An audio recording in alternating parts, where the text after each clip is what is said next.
అందరికీ నమస్కారం. ఈరోజు video 2 of super 6 schemes implemented by కూటమి గవర్నమెంట్.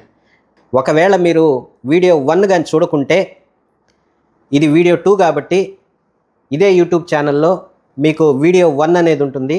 దయచేసి వీడియో 1 అనేది చూడండి.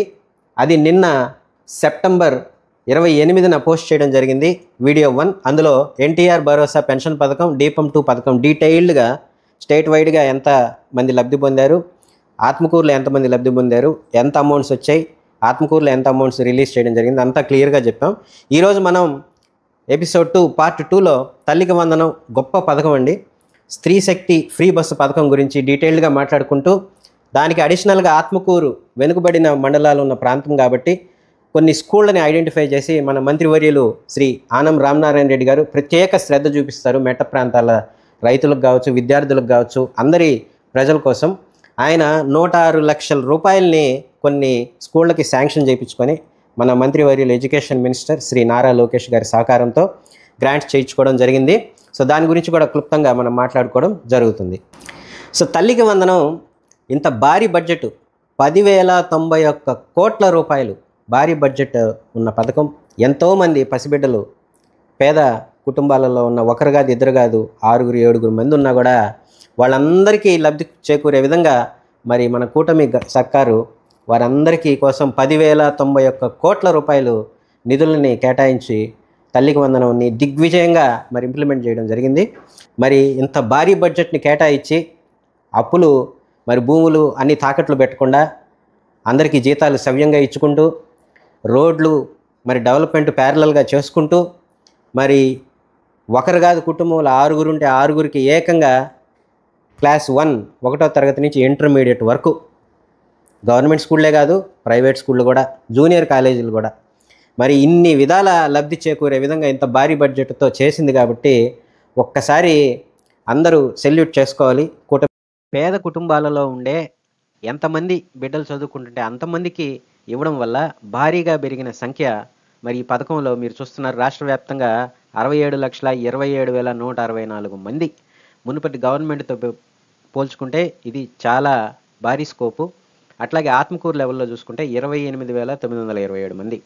ఈ 67 లక్షల మంది పిల్లలకు గాను రాష్ట్ర వ్యాప్తంగా రాష్ట్రానికి అయ్యే ఖర్చు 10,091 కోట్లు. ఆత్మకూరు నియోజకవర్గ స్థాయిలో చూసుకుంటే అయ్యే ఖర్చు 4,339 లక్షల రూపాయలు.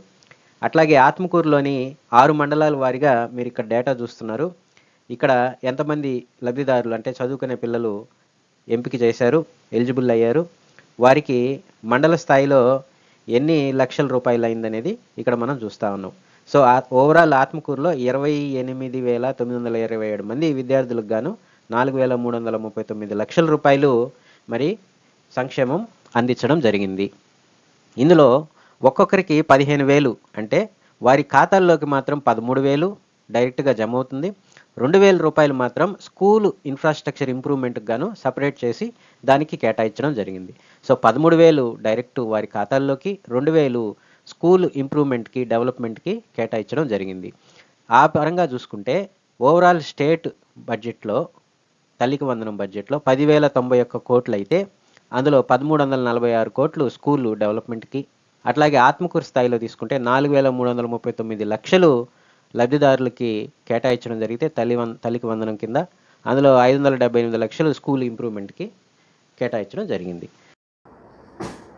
మరి ఇంత అద్భుతమైన పథకం కష్టపడి ఇంత బడ్జెట్ కేటాయించి ఇంత మంచిగా ఇంప్లిమెంట్ చేస్తుంటే అది ఇంప్లిమెంట్ చేయని దాకా మాత్రం ఇది మేము ఒక బిడ్డకి చేయడానికే మరి ఇన్ని భూములు గవర్నమెంట్ ల్యాండ్స్ అన్నీ తాకట్టు పెట్టాల్సి వచ్చింది, మీరు ఇంతమంది బిడ్డలకి ఇంపాసిబుల్, అది జరగని పరిస్థితి అని చెప్పి నీకు 15 అని మొన్నటిదాకా ఎక్కిరిచ్చారు మా కూటమి నాయకుల్ని.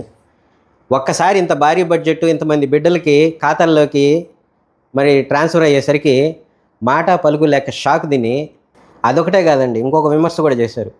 అంటే దీని గురించి మేము పదే హేళన చేశాం కాబట్టి ఇచ్చారని. అదేమన్నా జిలేబే హేళన చేస్తే ఇయడానికి? 10,091 కోట్లు పీసు మిఠాయి కాదు, జిలేబీ కాదు.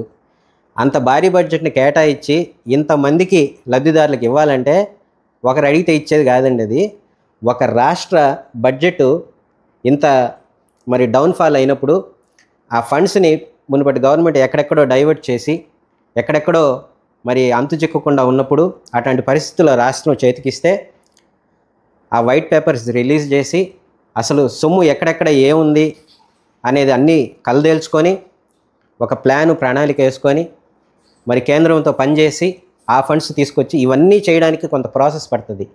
అందువల్ల కొంచెం లేట్గా ఇవ్వడం జరిగింది, భారీ బడ్జెట్ కాబట్టి. అంతేగాని అలాగే ఆత్మకూరు మండలాలు వెనుకబడిన ప్రాంతాలు కాబట్టి ఆత్మకూరు ఎమ్మెల్యే దేవాదాయ శాఖ మంత్రివర్యులు గౌరవనీయులు శ్రీ ఆనం రామనారాయణ రెడ్డి గారు వెనుకబడిన ప్రాంతాల ప్రజల కోసం ఎప్పుడు ఆయన శ్రమిస్తుంటారు. ఈ బిడ్డల బంగారు భవిష్యత్తు కోసం మరిపాడు, అనంతసాగరం, ఏఎస్పేట, చేజర్ల, ఆత్మకూరు ఇలాంటి మండలాలలో కొన్ని స్కూళ్లను ఎంపిక చేసి 3 నుంచి 10 లక్షలు, 8 లక్షలు, 15 లక్షలు ఇక్కడ మీరు చూసిన విధంగా మొదటి విడతలో 106 లక్షల రూపాయలని మన ఎడ్యుకేషన్ మినిస్టర్ గౌరవనీయులు శ్రీ నారా లోకేష్ గారి సహకారంతో మరి ఈ ప్రాంతానికి కేటాయించడం జరిగింది. ఇది ఒక అద్భుతము. దీనికి ధన్యవాదాలు ఆత్మకూరు ప్రజల తరపు నుంచి మన మంత్రివర్యులకి తెలుపుకుంటూ, స్త్రీ శక్తి పథకం, ఉమెన్ ఎంపవర్మెంట్ మన రాష్ట్ర వ్యాప్తంగా మహిళలందరి కోసం మన రాష్ట్ర ముఖ్యమంత్రి వర్యులు గౌరవనీయులు చంద్రబాబు నాయుడు గారు ఆగస్టు 15, 2025 నుంచి మరి Palle Velugu, ultra Palle Velugu express సర్వీసులలో rural ప్రాంతాల్లో అయితే, మరి సిటీలో అయితే సిటీ ఆర్డినరీ మెట్రో ఎక్స్ప్రెస్లతో సహా ఇన్ని సర్వీసులలో మరి ఆడవారు ఎక్కడి నుంచి ఎక్కడికి రాష్ట్రంలో మరి ప్రయాణించినా కూడా వారికి ఫ్రీ అనే పథకం ప్రవేశపెట్టడం జరిగింది. అందులో భాగంగా రాష్ట్ర వ్యాప్తంగా ఎస్టిమేట్ చేసింది 2.62 కోట్ల రూపాయలు ఖర్చు అవుతుందనేసి ఎస్టిమేషన్ చేశారు. అందుకు గాను 11,449 బస్సులుంటే అందులో 74% బస్సుల వరకు, అంటే ఈ 5 సర్వీసులు నేను ఏదైతే చెప్పానో 74% బస్సులలో ఈ పథకం కవర్ అవుతుంది. ఇక్కడ మనం తిరుపతి జిల్లాలో చూసుకుంటే మన రాష్ట్ర దేవాదాయ శాఖ మంత్రి వర్యులు శ్రీ ఆనం రామనారాయణ రెడ్డి గారు ఈ ప్రోగ్రామ్ని లాంచ్ చేయడం జరిగింది. ఇక్కడ మీరు చూస్తున్నారు, మరి బస్సులో ఉన్న స్త్రీలకి ఇచ్చిన స్త్రీ శక్తి టికెట్ అనేది ఆయన చూచి వారితో ప్రయాణం చేయడం జరిగింది. అట్లాగే మీరు ఆత్మకూరు నియోజకవర్గ స్థాయిలో, ఆత్మకూరు డిపో స్థాయిలో చూసుకుంటే ఆగస్టు 15 నుంచి సెప్టెంబర్ 19 వరకు తీసుకుంటే ఎక్స్ప్రెస్, అల్ట్రా పల్లె వెలుగు, పల్లె వెలుగు ఈ 3 సర్వీసుల్లో కలిపి 4,62,892 మంది ప్రయాణిస్తే దానికి ఆర్టీసీకి అయిన ఖర్చు 1,87,30,000 రూపాయలు. ఈ ఖర్చుని మరి గవర్నమెంట్ ఆర్టీసీకి భర్తీ చేయవలసి ఉంటుంది. ఇదొక మంచి పథకం. ఇది ఇంప్లిమెంట్ చేయడం చాలా కష్టం అనేసి హేళన చేశారు మరి మునుపటి గవర్నమెంటు. కాబట్టి అదొక ఛాలెంజ్గా తీసుకొని కూటమి గవర్నమెంటు ఇంప్లిమెంట్ చేసి చూపించింది. ఇంపాసిబుల్ని పాసిబుల్ చేయడమే మన CBN ways of working. So ఇక్కడ మీరు చూస్తున్నారు, ఎక్స్ప్రెస్, అల్ట్రా పల్లె వెలుగు, పల్లె వెలుగు లెవెల్లో కూడా మీకు ఇక్కడ సంఖ్య అనేది ప్రొవైడ్ చేయడం జరిగింది. ఎంతమంది ఆడవారు ఎక్స్ప్రెస్లో ప్రయాణించారు, అల్ట్రా పల్లె వెలుగులో, పల్లె వెలుగులో, ఒక్కొక్క సర్వీస్లో ఎంతెంత ఖర్చు అయింది గవర్నమెంట్కి ఇక్కడ చూస్తున్నారు. సో ఓవరాల్ ఆత్మకూరు డిపోలో చూసుకుంటే 1,87,30,000 రూపాయలు ఖర్చు అయిందండి ఆగస్టు 15, 2025 నుంచి సెప్టెంబరు 19 వరకు. అలాగే మన ఆటో సోదరులను నిరుత్సాహపరచకుండా మన గవర్నమెంట్ ఆటో వారి కోసం మునుపటి గవర్నమెంట్కి మించి 15,000 రూపాయల వరకు ఆటో సోదరులకి ఇవ్వాలనేసి నిర్ణయించడం జరిగింది. సో నెక్స్ట్ వీడియోలో మనం ఎపిసోడ్ 3 పార్ట్ 3లో రైతు భరోసా, రైతుల భూములకి ఒక ప్రొటెక్షన్, ఒక భద్రత అనేది ల్యాండ్ టైటిలింగ్ యాక్ట్ రద్దు చేయడం ద్వారా మన మొదటి స్టెప్ మన కూటమి గవర్నమెంట్ తీసుకుంది. సో వాటి గురించి మనం పార్ట్ 3 వీడియోలో రేపు చూడబోతున్నాం. Be ready. Until then take care.